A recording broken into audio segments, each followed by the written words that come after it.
eno ekiseera kyonna.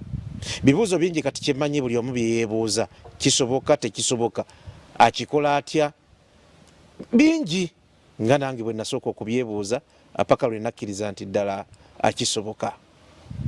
Olunaku olwaleero abafumbo kaakati abajjuvu ababiri be mulabyawo be mbaleetedde. Ebintu bingi bye tugenda okuba nga tunyumyako. Abagoberera So TV mu kusaba okubeera Kanani mwalabako omwana mulenzi nga omusumba Alozias Bugingo yeeyama okubanga amuwa ettoffaali lya bukadde 5 ku mikolo gye egy'embaga egyali gisembedde. Ababiri bano Kanani tebavaayo, babeerayo. Emboozi egenda kubeera mpanvuko n'okusingira ddala how they met na butya bwe batambuzaamu obulamu bwabwe. Ngenda kusooka ne taata, ngenda muyita taata. Kale ne mugolo omusajja katugambe bwe tutyo asooka atubuuzeeko, nja kudda ku mugolo omukazi emboozi egwa makerenda naye ng'ebifaananyi bye mulabaawo bya babiri. Laavu gye mulabyawo ey'ekimemmete nga omugolo omusajja ate aliisa ku bebi we. Bingi bye bayitamu bye tugenda okunyumya, tubuuzeeko. Twala omukisa guno okubabuuzaako abali ku Sorot TV nti muli mutya era musiiba mutya. Nzikiriza Katonda nti afuga bulungi era ngaffe bwatukoze obulungi obutagambika. Amanya erinnya nze Nuwagaba Ronald. Abanyankole ne bagira ngu twashemererwa. Ashi nange nasemererwa munonga. Nsanyuse okusisinkana. Mama nawe tubuuze. Oli ku TV. Abatulaba n'abatuwuliriza Yesu yeebaziwe. Mugyebaleko gye mutuusizzaako engalo. Twebaza Katonda olw'akaseera kano ke tulimu era twebaza Katonda atuusizza wano. Erinnya lyange nze Namono Rebecca Niwagaba. Namono Rebecca Niwagaba. Niwagaba yava mu lukuŋŋaana lw'embalala n'alumba olw'embaale n'ajjayo Namono. Yes sir. Niwagaba yasala okuva ndowooza Mbalala Sifoti n'ayita muno mwonna n'agenda mu Eastern n'afuna Namono. Nsanyusa okusisinkana. Kale ssebo. Mukama mulungi. Weewaawo. Weebale kwewangulira ddenzi. Amiina. Bano baakabakuba empeta tegunnawera na mwezi bye bifaananyi by'embala z'ekaawo era tujja genda maaso n'okubifuna era okumanya nti Niwagaba musajja siri ayolesa mubiri. Ekifaananyi kya Namono n'endabika ye eragira ddala nti Niwagaba musajja. Nimbi atolimbye tulaba nti endabika ezzaamu amaanyi. Niwagaba tugenda kutandikira ku ggwe. Maama nja mutuukako oluvannyuma. Baakuzaala eno oba eri wazaalibwa bw'otyo embeera gy'oyiseemu paka we tuli kati? Nze banzaala lya Ntonde musaza lya Ssaabasajja ery'Ekabula era taata wange ye atakyaliwo omugenzi Lukwago Godfrey yanzaala. Nzaalibwa abasajja ab'enkima era nga maama wange ye Munyankole kyobola bwowuliramu erya Niwagaba. Mpise mu bizibu bingi nnyo byenyinza okuyita ebizibu era buli bwe bigenda nze ebiseera buli bwe biggwawo mbuyita bujulizi. Kubeera Musumba bwe yali atusomesa yagamba nti omuntu nga tofunye kikusoomoozebwa kwonna oba toyina gy'olaga oba toyina lugendo. Omuntu alina olugendo afuna okusoomoozebwa. Nga amaze okuzaalibwa nti taata teyanjagalirawo era ne ntuuka okukula kwange nga siina ssanyu yadde okusaidi ya taata. Naye ate ekyo nze nganze ndowooza nyinza okugamba nti oba kyankolera kuba maama ate ye yanjagala ate nensobola okuba nga nkuze bulungi. Lwaki taata yali takwagala? Olw'okuba nti nazaalibwa nga sirina mikono, ye yagamba ewaabwe tebazaala baana baliko obulemu. Taata nga bwagamba? Taata nga bwagamba. So nensobola okuba nga nkulidde mu mbeera eyo ku saidi ya maama nenkula kutuusa kati mu kiseera kino nentambula mpola mpola nensomako okutonotono nensoma nenkoma ku ddaala lya certificate mu mawulire. Ebyenkola bye wasoma bye nasoma byennyini nanyini field ow'esayidi eno tuli naye kati. naye neebaza Katonda nti era nkuumye mbeera yonna nti okusoomozebwa kubadde kungi naye finale nzija nga nkuvunnuka kubanga bwe nava ewaffe eryantonde najja eno nga nze kusoma koosi eyo bwe namala okutikkirwa mwaka gwa 2017. Lindako nga tonatikkirwa. Tebyakutawanyanga kubanga wazaalibwa tolina mikono. Amasomero ge wasomerangamu ge galiwo ago era wagayitangamu otya ne bayizi banno kubanga abalinga gwe gye bali bangi abagenda okuyigira ku bye wayitamu ate nabo babeere n'amaanyi nti ddala ekituufu okiri nti obulema si buteesobola. Amasomero ge nasomeramu era gaali g'abantu ba bulijjo gasigamba nti gaabana abaliko obulemu. Nasomera ku St Benedict Kaliro Primary School era liri lyantonde bwe namalira P7 yange nengenda ku St John's Comprehensive Secondary School era we namalira senior 4 era essomero siri abaana abaliko obulemu lya bonna. Then nendyoka nzija ku institute yali eyitibwa City Polytechnic and Business College yali Kyengera naye kati yavaawo. So neryo nalyo lyali ssomero nga ly'abantu bonna nga sigamba nti ly'abaana abaliko obulemu. Yes, okusoomozebwa kwabeerangawo nti era ng'omuntu nabeeranga n'okusoomozebwa tugeze let's say mu primary nali nina okutambulanga n'omuntu yenna ng'alina okumbeerako ku lusegere. Then mu senior 4 era nga nina okubeerako primary nga kubeera ku lusegere nga naye asoma. Yes. Yabeeranga era ng'alina okuba ng'asoma. Then ne mu secondary nga nina okubeerako n'omuntu mostly nasumbuyibwanga nnyo mu practicals kyansumbuwanga nnyo naye era nakolanga ekisoboka nti ndabe nti nkikola kubanga nti nali used ebigere byange nga byebikola buli kimu. So ng'omuntu oyo oluusi antambulirako alina okunnyambako tugeze okunaaba tugeze okugenda ku kiyungu okunona emmere okunsitulira ebitabo mu mbeera eyo nti nabeerangako n'omuntu nga kyatteeka ate awo we nafunira ti good enough nti Katonda yannyamba nenfunanga abantu abaali bampeerera nga basobola okuyambako n'oyo omuntu antambulirako either mu bitabo mu school fees olumu kwegamba nga bwe balina okunkwasizaako. Then mu institute nensobola okujja eno e Kampala era still nga neetaaga omuntu kuba by then nti nali sisobola kwenaaza nali sisobola kukola bintu ebisinga ate okujjako kati kyobolaba nti ntuuka ne neebaza Katonda kuba Katonda alina ekintu ate kyeyampa ate bwe neeyongera okukula ndowooza Katonda ayongera okumbikkulira n'okungondezaamu obulamu kuba mu kiseera ekyo nali sisobola kwenaaza ate kati nsobola okwenaaza nali sisobola kweyambaza ate kati kyensobola okwekolera. So mu mbeera yonna gye nkuliddemu Katonda alina embeera gyampisizaamu n'atuuka ate n'abeera ng'aginzigirawo nga ngondezaamu obulamu kati okwenaaza nsobola okweyambaza nsobola just nti bye bannyambako ebimu biba bitono naye nti ebisinga kati mbyekolera kyobolaba nti Katonda ddala munene Katonda w'amaanyi. Osomye amawulire nga amaze okusoma sasobola kufuna mulimu in fact nti nasumbuyibwamu kuba essomero in fact tebampeerawo certificate tebampa certificate kyenyinza okugamba kubanga bansumbuwa nnyo nga ngendayo bangamba tujja kukolako bwe ngendayo bangamba tujja kukola nange natikkirwa. Then bwe nalaba nga ekyo kinsumbuye ate nze nagenda okuva ewaffe nengamba sijja kudda mu kyalo. Ekiŋŋambisa ekyo nga ndabye nti bwe nadda mu kyalo kitegeeza ngenda kusigala kutunuulira maama wange buli kimu kukinkolera ate nga ndaba nti nali ntuuse ekiseera nange ntandise okuvubuka ntandise okukula ate nina obulamu obulala bwenjagala ntambule ng'omuntu. Oyingidde ne mu ekibuga tekiviikamu. Kituufu.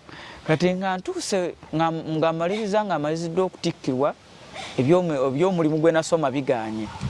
Nasalawo neŋŋamba kati nina okutambuza obulamu obulala.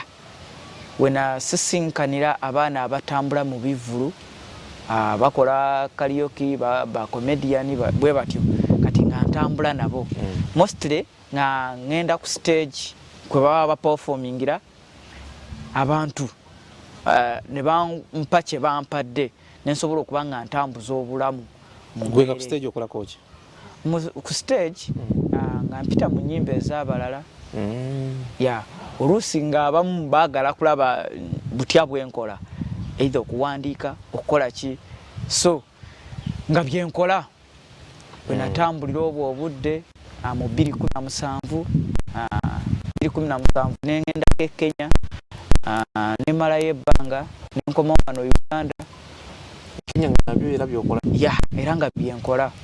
Nentambuza obulamu bwentyo paka okutuusa mu 2019 when I joining House of Prayers Ministries International. 2019 when nalokokera naku z'omwezi lumu ogw'okumi when nayatulira obulokozi ku kanisa eya House of Prayers. Nga maze okwatula still kubanga nali siina mulimu era kye nasigala nga nkola. Nga tutuuse mu 2020 ate COVID we yajjira ate ne batuteeka mu lockdown eyo naye nafuna okusoomoozebwa kunene. Ebyo byonna baabiyimiriza. Kituufu. Ekisooka nti eri gye nali ŋŋenda nti nali sigamba nti nsasulwa. Nga ŋŋenda bugenzi oluusi ng'ozojjeeyo nga teziyinza na nga ne transport tamala. Nga ne transport oluusi tamala. Naye nensobola okuba nga nnyigiriza mu buli mbeera just nga nfuna kyakulya ne ze nsasula ku rent nga gye nfuna. Kati lockdown bwe yajja totale nali sirinaawo, naye nti nafuna chance mu budde obwo era Soroti yankyazaako am lockdown. Nga tumwebaza Godfrey yankyaza mpozi ne Justin Birungi Kayembe naye yankyaza. Bwe bankyaza nenfunako abantu abampisa mu lockdown mu mbeera n'abantu ab'enjawulo era bankyaza, ab'emikutu emirala ne bankyaza nenfunako engeri gyempitamu mu lockdown. Nga tumaze okuva mu lockdown era nensigala nga obulamu bwange mbutambuza mu mbeera yakwetetenkanya mu mbeera bwetyo. Awo na mu lockdown tonawasa? Yes, mu lockdown nali sinalawasa. Ate mu lockdown era mwe nafunira ono. Mu lockdown mwe twesinkanira namusinkana era nga mukwano gwange kubanga yasooka kubeera mukwano gwange. Omusinkana wa mu bivvulu mu kyaki? Namusinkana mu kkubo nga tutambula. Tuli mu Unveiled Experience abagenda maaso n'okutulaba. Emboozi etandise. Wali tubadde tubuguma bubugumi. Kakati ekiyitibwa story abali ku programu eno tutandise okunyumya. Oba otambula mu lockdown, abatambula mu lockdown baali bangi. Abadduka abatambula era abantu bagiramu ddala amaka. Abamu gaafa abantu ne bagiramu ddala amaka ebyaddala. Tunyumize oba otambula. Kati bwe twesinkana otambulirawo olwo mu biseera ebyo Wakiso. Walimba ngamba nti alimba. Waliyo emikwano gyange nga ngenze kubalabako just tikatono we namusinkanira ate nemusaba ennamba. In fact ye nti tekyali nti kyakubeera oba mwagalwa wange, nze just kyali kyakubeera mukwano gwange. Yasooka n'abeera mukwano gwange. Enamba n'agikuwa? Yes, enamba yagimpa. Tiyasooka kugiramu kubuuza ogenda giwandiika otya n'ebifaananyirizako bwe bityo?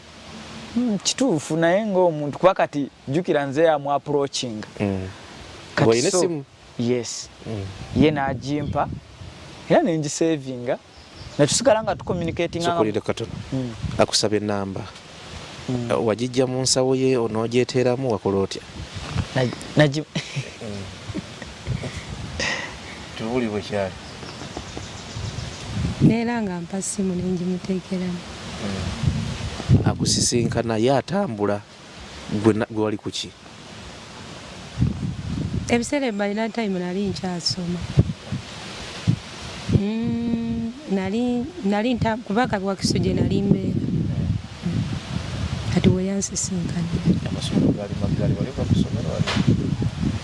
nali siba ku ssomero nali by that time nali nina abaana abenkokinga kubanga ndi teacher kati nagamba nti excuse me yakozesa kigambo kyekyakusooka just nga badde nedda mu kusooka nze nali namulaba ku Spirit TV era we namulabira mu lockdown nali namulaba ku Spirit TV kati ate we namusisinkana teyali mupya nnyo ku maaso gange abo manyi omuntu gwe wali olabyeko yakubanga ali eri oba just wantu bamanya nti binatuuka eno nze saamanya akusaba enamba omuddamu nze nagimuwa kuba nze nali sisuubira bino byonna kuvaamu yakozesa bigambo kinga akusaba enamba just nti bwe twatuuka netunyumya nga bamanyi omuntu gwe wali olabyeko netunyumya nemugamba nali mulabyeko ku Spirit TV batyo nansaba enamba ng'omuntu gwe wali olabyeko naye tewaliwo birala taata tugende mu maaso weekazize enamba ogimusabye ya ng'amaze okugimpa nti nze era aim yange tekyali nti oba kyakubeera girlfriend wange oba kyakubeera mukyala wange mu maaso in fact saakirowooza nako wali ozimba funny base yes kuba nze nti ebiseera ebisinga njagala nnyo in fact okukola emikwano ate simanyi lwaki abakyala banyangwira nnyo okubeera mikwano gyange mpulira banyangwira nnyo okubeera mikwano gyange so nti nono nali mmanyi nti tujja kubeerawo bwe tutyo then ne tutambuza obulamu okuva mu 22 nga mukwano gwange nga tucommunicatinga nga tumaze oluusi nyinza n'okutwala ne wiiki nga soogera naye oba nyinza n'okutwala n'omwezi nga soogera naye oluusi nga nzijukira nemukubirako nemubuuzaako paka mu 2022 awo wonnanga ebyobufumbo n'okufuna omubeezi tobirowooza nga sibyendiko era nga tobeerangako in love ya laavu nali njibeddemu mwalukoka naye nti mu bulamu bwange natuuka ekiseera ne ŋŋamba oba ŋŋenda okufuna omukyala nina okubeera naye nga ndowooleza mu 2026 oba 2025 naye nga maze okutambuza obulamu naye nga nyumya noono mu kiseera ekyo ne tunyumya kati twatuuka ate natuuka ekiseera n'abeera nga muganda wange ate nga munyumisa ekinkwatako naye nga anyumiza munange ebimukwatako oluusi omukwano gukula yes nga twewaako amagezi nga oluusi nyinza omugamba kino nagamba kino oyinza okukola bwoti n'oyitawo kwegamba nga tunyumya mu mbeera bweti kati mu 2022 Runyankole na Luganda era twanyumyanga Luganda kuba katono Runyankole talumanyi okusinga twakozesanga nnyo Luganda kati mu 2022 we nawulira munze nze kati ate mpulira nga kizze neŋŋamba naye ekyokwogera ekikuluma neŋŋamba lwaki tubeeraawo yes nali nkirowooleza mu 2026 naye neŋŋamba naye neŋŋamba kati wendi nkuze neŋŋamba neetaaga okufuna omuntu naye munze nga ŋŋamba okufuna omuntu nafuna muntu ki nzijukiza ku linnya lyo Ronald ngenda kuyita Roni akati mu kiseera ekyo kyonna Roni mwogereziganyiza kumpi mwaka mulamba wali olaba obubonero obulaga nti naye alabika mutima gusembedde gy'oli oba just byalinga flat ekyokubiri we mwama mu lockdown titwali bulungi basomesa amasomero gaggaddewo actually bamu ku bantu abali mu mbeera embi kiwafunanga eno ng'omukasukirayo oba gwe walinga wa bigambo just ekyaddala nali wa bigambo oba siyinza kulimba nti nali nina kyemuwa just twanyumyanga wadi yes twanyumyanga bunyumya in fact nga n'ebyomukwano tewalina kyetunyumya ku byomukwano oba relationship yonna just nga tunyumya bunyumya mboozi naye okusinga nti twanyumyanga mboozi kale ezizimba tulusi tuyinza okubeerawo neŋŋamba pulaani yange neetaaga mbeere bwenti neetaaga kukola kino naye oluusi nga ŋŋamba pulaani yange ebeera bweti ne bweti kati twatuuka ekiseera nti nendaba ate mu bye tunyumya nga ndaba ate mulimu ebikwatagana kati konze ne ngamba naye ekiseera kituuse kuva 22 njogera naye 22 tuyingidde 22 kati mu 22 ate we naviirayo ne mugamba kaali kagambo katono nnyo akanemu okuwatula kati awo namunyumya mu 22 adindako katono Ronnie nani kozi ne Rebecca Ronnie ne Becky ebbanga eryo namunyumya muli mwoyo we yali akulaga nti kintu kyefumba kijja kisembera somesa tibaba nansonyi anyway mukusooka nze sakikkiriza era we nabeera kuba we twatambula nga twanyumyanga nga mukwano gwange ne tubeerawo nga twogera twatwala ebbanga nze natuuka ekiseera kuba kati nze mundamu nze nani kimanyi nti gy'okoma okuwa nnyo omuntu yenna omusajja obudde atuuka ekiseera n'afunamu ekyokukwana kuba kyo nali nkimanyi mu mayindi yange kati waliwo ekiseera bwe kyatuukanga nemwesalako by that time bantiikira 21 ayagala nnyo ajje ku ssomero naye ne mu blockinga ne mujjako bwe namalanga ne mala ne muzzaako bwentyo nga bwe mu rejectinga bwe muzzaako nga ndaba alinga asemberera nga amusindika nga amusindika nga yeeyongerayo naye nga muli bw'omuggyako n'omublockinga bambi muli omutima gugamba mukomyewo okumukomya namukomyanga olw'okuba mukwano gwange ne mujjayo gye namublockinga nali saagala nali manyi nti bwe naamuwa obudde ono omuntu ajja kutuuka ekiseera nkwane ate kyesaagala ate kuba yali mukwano gwange nga ndaba nti ekiseera we kinaatuuka ate okumugaana kigenda kunkalubiriza nempulira nga amubeeredde ewala asinga naawe n'osalawo buli kimu kizzanga wala naye ng'okitwala n'okizza Ronnie obiwulidde mbeera bweti bwe yali kati so mu 22 ng'amaze okumugamba 22 in fact yali 22 era twali tugituuse namakati ng'amaze okukkiriza omugamba otya wakati nze ekisooka nti nasooka nemubuuza oba alina boyfriend kati by then ye yaŋŋamba alina ye kye yaŋŋamba ate alina kyo nange kinyumira nnyo ekyo kinnuma nga bakiŋŋambye naye ate olumu kati bwe yaŋŋamba alina munze ate n'ofuna akatengo nenfunamu akatengo mbitegeera so kati mu mbeera eyo konze nemubuuza oba boyfriend oba balina we batuuse ewala either oba ewaka bamumanyi oba tebamumanyi naye ate bwe yaŋŋamba nti ewaka tebanamutegeera ate nze amaanyi ne gaddamu neŋŋamba katone ewaka bwe ate banamumanyi sajja ffenna tubuuza ebintu byebimu nina okukola ekisoboka nze bantegeere zakisanyu nga likutta esibu mu mbeera eyo nemuwa time gwolaze otaddewo just kifaananyi naye tolina kyonna kyogize nti omutaddewo nemuteerawo ekifaananyi nemugamba naye nga tonnamugamba nemala lindako nga tonnamugamba wali omulimba ali omubulira kituufu nti olina nali muyina wali omulima n'omugamba amazima nali njogera nyamba nali saagala kulimba kuba ate ndi mulokole bwenimba kitegeeza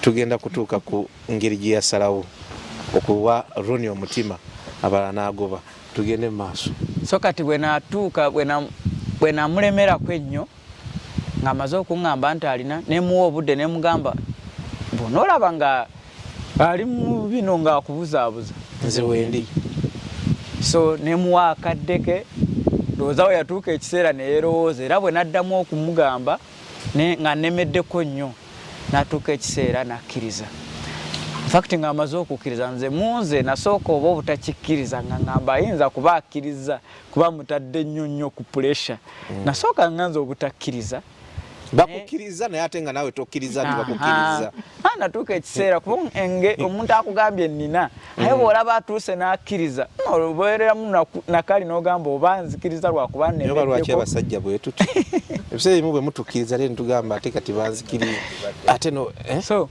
ne bwenatuuka ekiseera kati weyatuuka weyankakasiza nti akkiriza nange mulimu nze nemmatira nga maze okuŋŋamba nti ayagala mulage musumba wange naye andaga owuwe ayagala nkyale kati awo muli neŋŋamba kituufu akkiriza so bintu nga mukola biri official si byaffe nebyaffe so mu mbeera eyo netuteekateeka nemutwalo wa musumba n'atulaba n'atusabira yes nakutwala musumba bugingo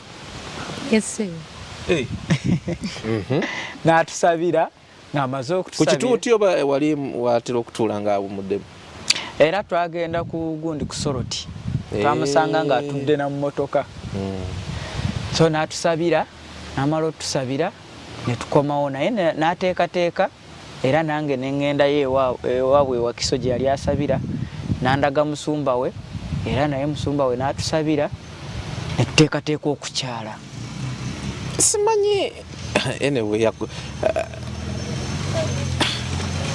kinnemye okwogera simanyi bwe nnyinza kireeta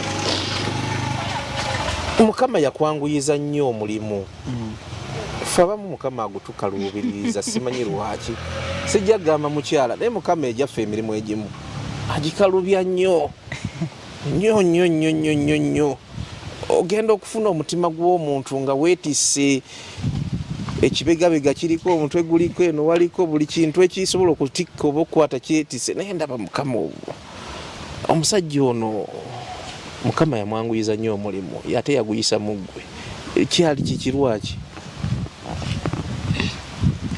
ekisinga obukulu nti nange nali mmanyi Katonda ate njagala nnyo okukola Mukama byayagala saagala nnyo okukola byenjagala kati wali omugambye yamutiisa era yali akyaliwo era saamulimba kuba namugamba amazima nali saagala kumulimba namugamba amuyina naye yasigala nga alemerako ate nga ndaba ati bwe yasigala nga alemerako ate bwe najjukira nali saagala kutambuza abantu babiri mu bulamu bwange oba kye bayita ku mikisinga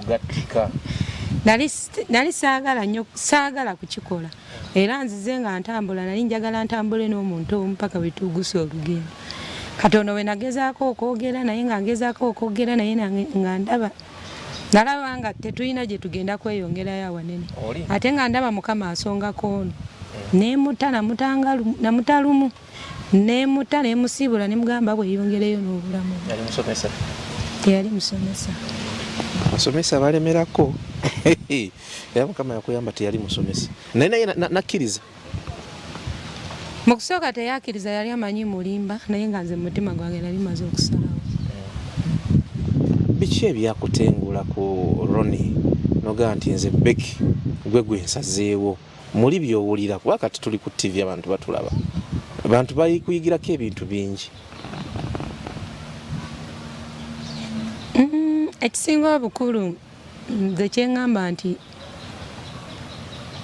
ekisinga obukulu kaŋŋambe nti omuntu waaba akwagala ebyaddala nno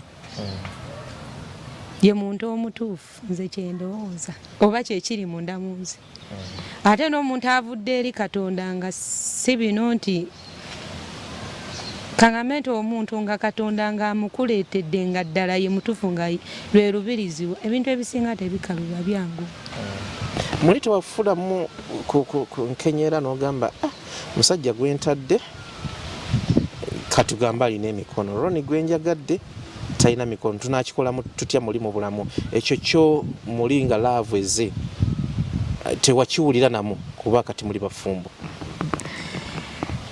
mu kusooka newe yali mukwano gwange nali nkiwulira era kye kyandeeteranga sometime okumuggyako okumublokinga nemala nemuzza nga bwe ntuula neneefumiitirizamu nga ngamba endagamba ntya mikwano gyange endagamba ntya bazadde bange endagamba ntya ab'eŋŋanda bwe bityo nga bw'obimanyi kati nga ndaba kigenda kundabikira bubi kigenda kunkalubiriza naye nga wadde emikono tegiriiko ye musajja is a full man actually ndwawo okulaba abasajja abalungi nga Ronnie simanyi naawe okiraba ndwawo kintwalira ebbanga okulaba abasajja abalungi nga Ronnie.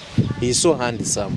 Ekyo oba omanya naye obulungi tebabulya, ebirala byonna bigendera wamu. Kati abewako bagamba muli omutima gwo nga gukkiriza. How did you approach your parents, your friends, ne relatives okutwaliza wamu? Wali we namala okumukkiriza bwe namala okumukkiriza ate ye yanyanguyiriza nnyo nze bye nali sisuubira kuba nze nali manyi bwe naamukkiriza tugenda kutambulako tweyongereyo nga nagenda bwe natuuka ne mugamba nti yes agenda okulaba ate nga ye agamba bannange kati nze nali mbikola nga ngamba tugende tukyale ewaffe nga ke kakwakuliza akakola ki akamulemesa kubanga bangi era abasinga nga bazze nga oteekawo akakwakuliza ogenda okulaba ng'oli abuukamu ogenda okulaba abuuka yeeyongerayo kati nga ke kakwakulizo ke nali ntambuza ani agenda okulaba ng'ono ate amaliridde kati ate nenjiye engeri gye ngenda okwogera eri abazadde neŋŋamba mbatandika ntya naye ekiseera kyatuuka olw'okuba nti nze mundamu nze bwe namala okukkiriza nagamba nti nze kasita omutima gwange gumaze okusalawo omuzadde tasobola kunsalirawo oba ab'enganda tebasobola kunsalirawo neŋŋamba ekijja kijje ngenda kubasisinkana njogere nabo nagenda nenjogera ne braza nga nali mbeera naye ali Wakiso nenjogera naye nemubuuza kibuuzo ekisooka namubuuza omusajja omutuufu afaanana atya oba abeera atya ye kyabaŋŋamba naŋŋamba lwaki ombuuziza nemugamba nedda njagala kutegeera kuba gwe mukulu wange nanziramu naŋŋamba omusajja omutuufu yoyo eyeetegese okukwagala ate n'okugenda mu bazadde bo neŋŋenda saakimugambira awo nenziramu nenkomawo olunaku olulala kati bwe nakomawo n'ekifaanani kyono ku ssimu by that time naye nina smartphone nenkimuleetera nemugamba olaba ono omusajja talina mikono naye ye musajja ayagala okumpasa ye nambuuza omwagala nemugamba amwagala kati nemmala nemugamba kyo ngenda kugamba nti abazadde kuba ebraza nga ye mukulu wange bwe mbadde mbeera naye era gye nsomedde kyabaŋŋamba ekyokugamba abazadde kyo tokifaako ekisinga obukulu gwe omwagala osazeewo naŋŋamba kaali kati yali amanyi oba animba nenkomawo nemugamba ansabye kuba twatuula ne tubiteesamu ewaka ne baŋŋamba bakyale ewuwe nemugamba aŋŋambye ayagala kujja waffe naŋŋamba mpa enamba ye nenjimuwa n'ayogera naye bwe yayogera naye agenda okulaba nga ali serious ate kati ye yagamba bazadde kuba nze nali mbatidde yagamba bazadde kati bazadde bo tebambuuza wabula bo banumirirwa batya ndowooza nti webambuuza ngenda kumenyeka mutima oba kati bo abazadde batya okumbuuza era tebakimbuuzangako wabula nagenda okuwulira maama yeka nga njogera ne naŋŋamba omusajja yena gwefunye Katonda yakoze eki yamuleese kati ye yabagamba kimu kyokka nti aliko obulemu simayo oba yabannyonnyola saategeera ebyali awo naye yagenda okulaba abazadde nga bakoze eki bamukkiriza gyakyala okukyala ne kuggwa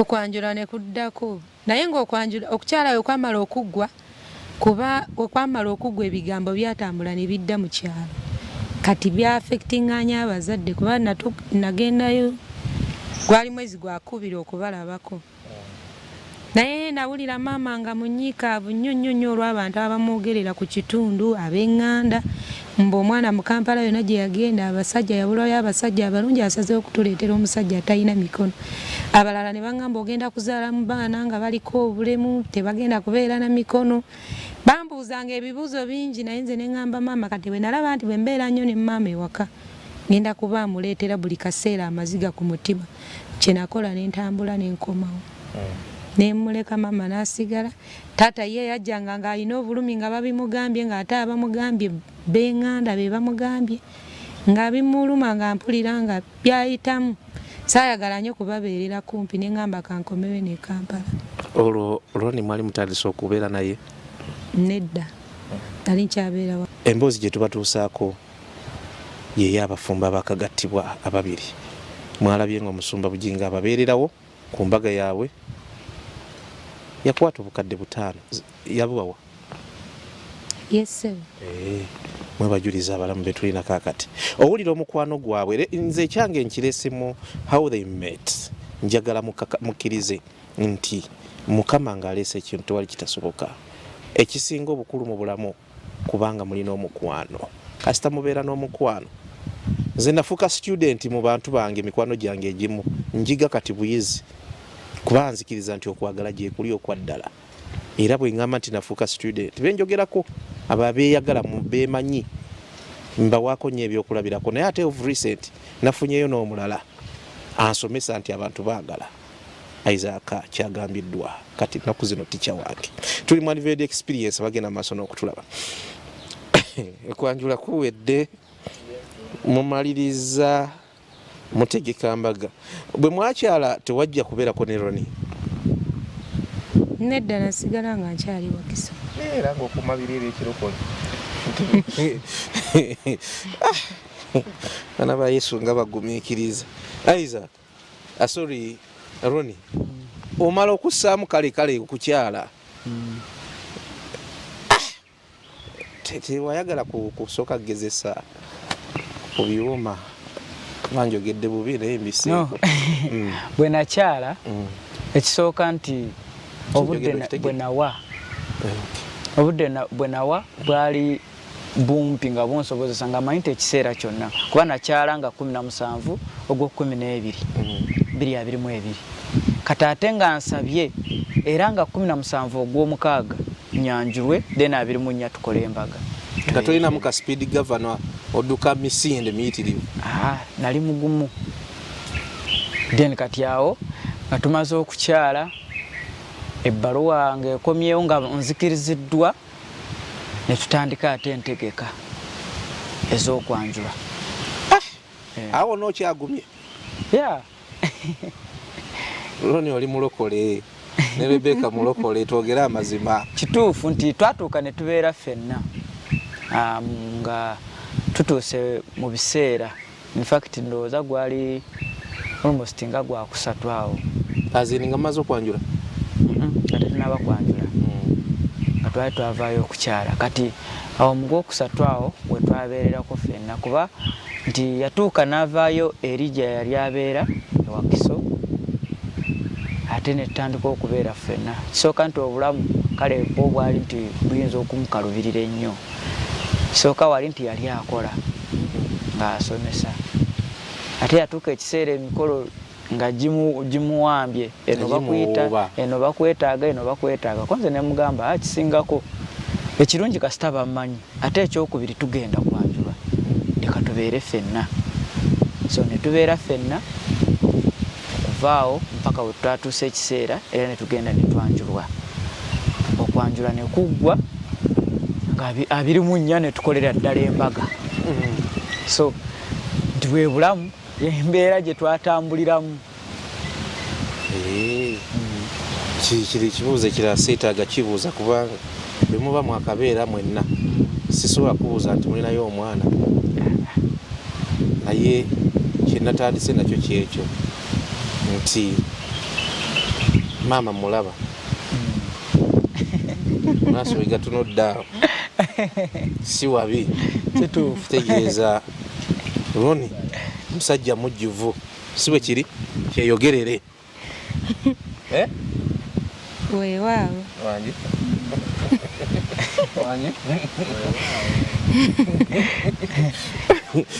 Roni nkwesiimisa kubanga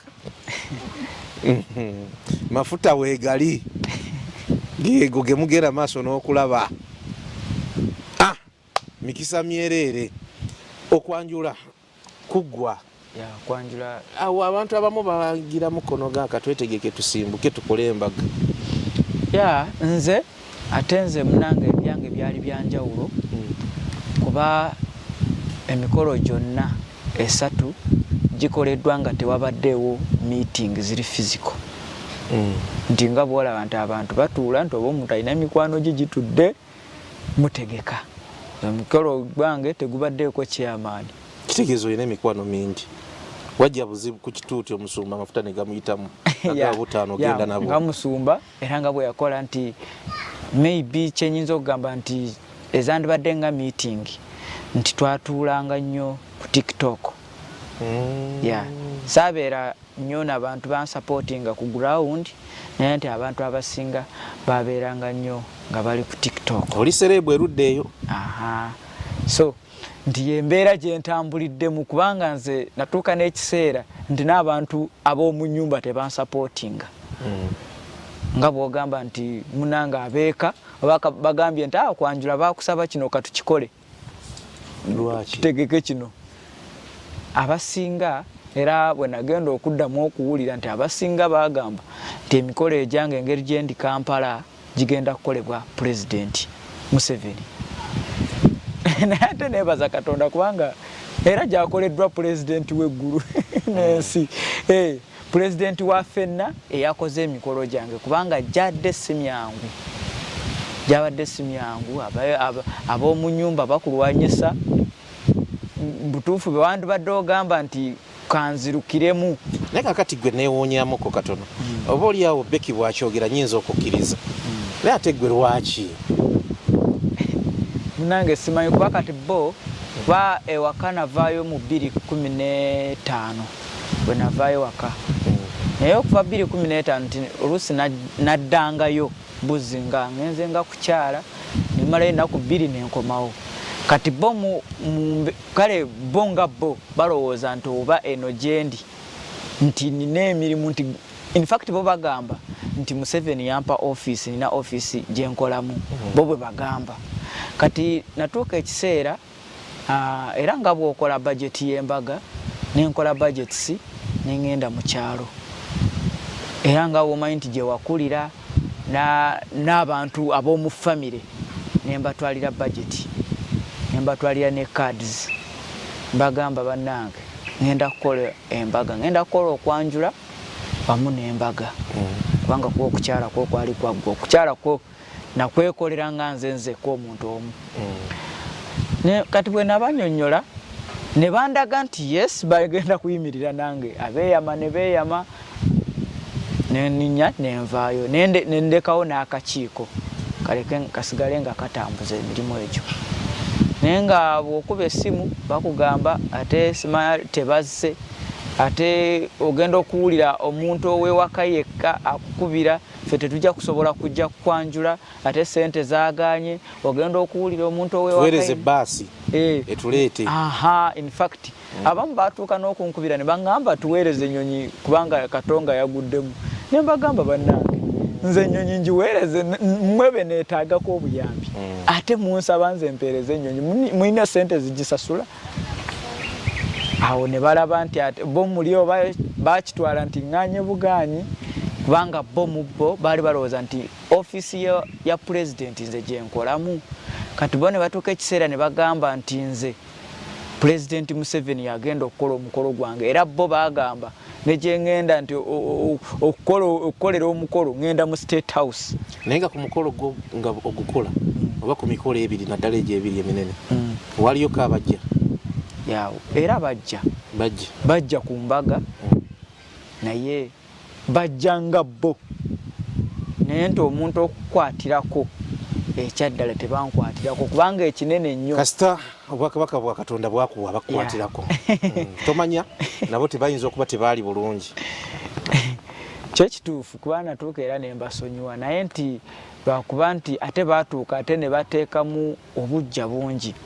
Balaba ofunye embooko nga tuvudde okwanjula nayambala kanzu na kooti n'empale yaayo. Kati simanyi oba omuntu yakitunuulira n'alowooza nti ndowooza ze engoye zokka ze nnina era ze ngenda n'okukozesa ku mbaga. Kati ntuuka ekiseera okugyayo ekkooti okugirabako nsanga nga baagyokya. Ne ŋŋamba ekkooti tenaba kugololwa bagyozezza nga nnamu muli nenkirowooza ne ŋŋamba naye Katonda yamanyi. Naye kyemmanyi bo baatuuka n'ekiseera baalaba bulabi nga nze nga nyambadde ebirala bo baali balowooza nti byengenda okukozesa kumbe nga si byengenda okukozesa naye munze mu mutima munze sitaani yasigala alwana. Yes, sitaani yasigala alwana. In fact n'abamu baatuuka okugamba nti kubanga baatuuka okugamba nti nze simanya nagenda ew'omusawo nampa eddagala teryakola. Omu bwe yatuuka n'akyogera ate ng'omuntu akyogedde si muntu nti aba abadde just mukwano gwo nga omuntu muganda wo yennyini avuddeyo n'agamba nti nagenda ku musawo bampa eddagala terikoze nendabira ddala nti era nze munze nafuna okukkiriza ate neeyongera n'amaanyi nagamba Katonda nga ammanyi. Tugamba nti wanyara naabi sibe tugamba wanyara naabi atweyanziza nnyo tweyanzeege ebeera Unveiled Experience program tukutuusiza embeera bannayuganda mwe bayita tuzze mu bagole bakava mu honeymoon naye olaba nti honeymoon bagivuddemu n'ekisa kya Mukama. Becky is expecting abazungu we bagamba. Becky, how do you find Ronnie? Is he loving, caring husband? Gwe muli omulaba oti?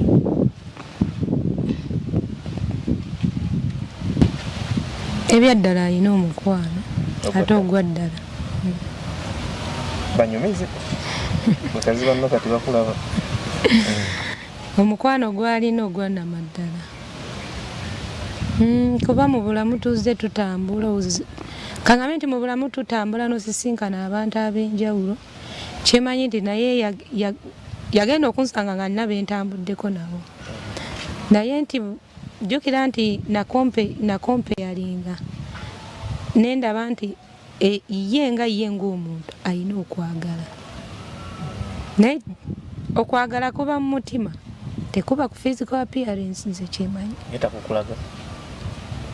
asobola kukulaga naye waliwo omuntu asobola okukola okwagala naye nga just akukola nga kyamazima nti mu mutima takwagala naye nga just akola ekintu kaŋŋamye nti oba kibeera nga ddobo kukusika bw'amala okufunanga guli omukwano guvaamu. Akalo kankakubuuze kuba ndaba akadde kalabika katulekawo abazadde n'abantu bwe bajja ku mukolo gw'embagayo bonna bajja basanyuka ensi ekulaba kuba bwe nkujjako omuzindaalo sigenda gukuddiza baka ekigambo kimu ky'ogigamba ensi ekulaba bakula ku Salt TV n'abawala abalowooza nti tekisoboka gwe olina okubalaga ekyokulabirako nti kisoboka mu mbeera yonna then obasiibule. Nze kyensobola okubagamba abawala bonna abali oba abakyala amazima ebyaddala nti si ndabika y'omuntu kwe kwagala kaŋŋamye nti bw'oba olina omuntu azze gy'oli totunuulira ndabika ye wabula sooka omuwa obudde era tomurejectinga kubanga alabika bw'atyo muwa obudde olabe ekimuvaamu kuba omuntu asobola kujja ng'alabika bw'atyo naye nga byafulumya bigambo by'amagezi bizimba kuba asobola kujja n'omugoba n'olinda ono omulala alabika obulungi ate najja ate nga tagenda ng'ate si ye kaŋŋambe nti si ye muntu omutuufu kati muntu yenna gw'olaba azze gy'oli tomurejectinga oba afaanana atya oba afaanana atya mukkirize muwa akadde kuba nti decision eri gy'oli osobola kumuwa akadde bw'olaba nti byayogedde tebirina we bikutwala muleke weeyongereyo. Tweyanziza nnyo tweyanzeege Rebecca gwempise Becky mu programu yonna. Ronnie mu kiseera kino mwami alina omukyala naye kisinga obukulu nga bwe mumulaba mbagayi talina mikono gyombi tegiriiko buli kimu sijagaba nti kyakweyiiya naye obulamu ayiiya buyiiya okubeezaawo omukyala ono kakati ate ekyokubiri nti ssaawa zino embeera siteeti omukyala gy'alimu yeetaagayo liita y'amata wakiri buli lunaku ng'emu abatasobola kubawa birabo mugenda kuyita ku Salt TV kuno kwennyini muweereze Ronnie ne Becky ekirabo gwe kyonna kyosobola okubawa ku lw'obulungi bwa famire eno naawe asiimye Becky okubanga mu bonna yalondayo Ronnie atalina mikono n'amufuula bbaawe ekyo kyo kifaananyi kirungi nnyo eri ate abo abalowooza nti tekisoboka.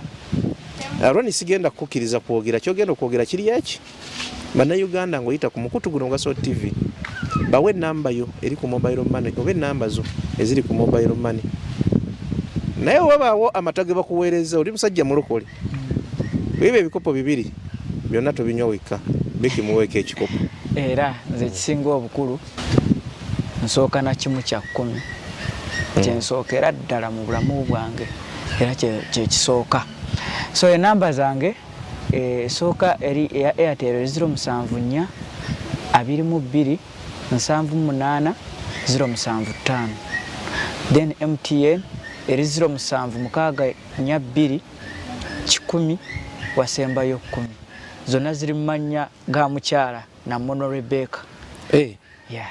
Bagatta byonna ne bayita ne balina okukoma toyanziza nnyo tweyanzeege nkugambye nti state mwe bali ya ssanyu obufumbo babutukuza bafumbo abaddala era balindiridde omwana waabwe asooka mukama akola ebyewuunyo nate mu byamagero bye naffe mwe tuwangaalira. Unveiled Experience yonaku lwawo tetugenda kubanga atusukkawo Robert Mutebi nanyini field program gye naddamu okukola Yasini Kikoyo naye nja musabira amata bwe tujja okubanga tutandikira musibe bulungi mweraba.